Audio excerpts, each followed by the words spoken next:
সাগরে মাছের আকাল থাকলেও বরগুনার পাথরঘাটার মৎস্যজীবীরা পুরাতন ট্রলার মেরামত ও নতুন ট্রলার তৈরি করার কাজে ব্যস্ত সময় পার করছেন।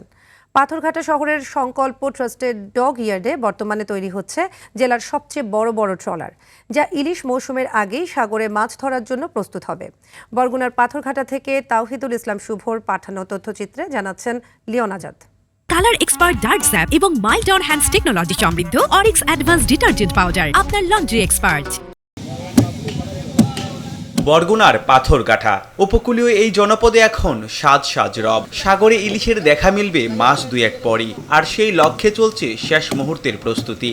শহরের সংকল্প ট্রাস্টের ডগ ইয়ার্ড থেকে শুরু করে বিষখালী ও বলেশ্বর নদীর তীরের শতাধিক ডগ ইয়ার্ডে এখন শুধু হাতুড়ি ও করাতের শব্দ।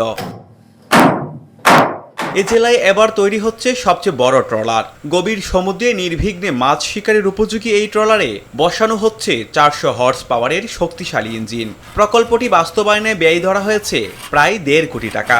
উপকূলীয় এলাকায় ছোট বড় মিলিয়ে প্রায় 5 শতাধিক ট্রলারের নির্মাণ ও সংস্কার কাজ চলছে পুরোদমে। 4 থেকে 5 মাস লাগে এবং খরচা বিভিন্ন কাঠ আছে, যেমন নর্মাল কাঠ দিয়ে করাইলে 80 থেকে 90 লাখ, বা একটু ভালো কাঠ দিলে 90 থেকে 1 কোটি টাকা খরচ হয়ে যায়। যারা গাছ মালিক তারা বিক্রি করে দেয় বোড়ালা গোদারে, এবং ওই যে গাছের যারা ব্যবসায়ী তা গোদারে এই বড় গাছগুলো আনিয়া হয়তো বা ঘর উড়ায়, কেউ মনে করেন ট্রলার উড়ায়। ট্রলার নির্মাণের এই উদ্যোগ মৎস্যজীবী সম্প্রদায়ের মধ্যে এক নতুন আশার সঞ্চার করছে বলে জানান উপজেলা মৎস্য কর্মকর্তা।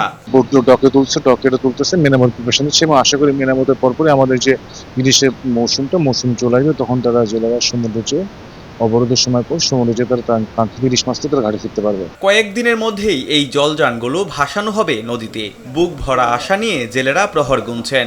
নতুন ট্রলার নিয়ে সাগরের রূপালী ইলিশে এবার ভাগ্য বদলাবে তাদের। লিওন আজাদ, RTV।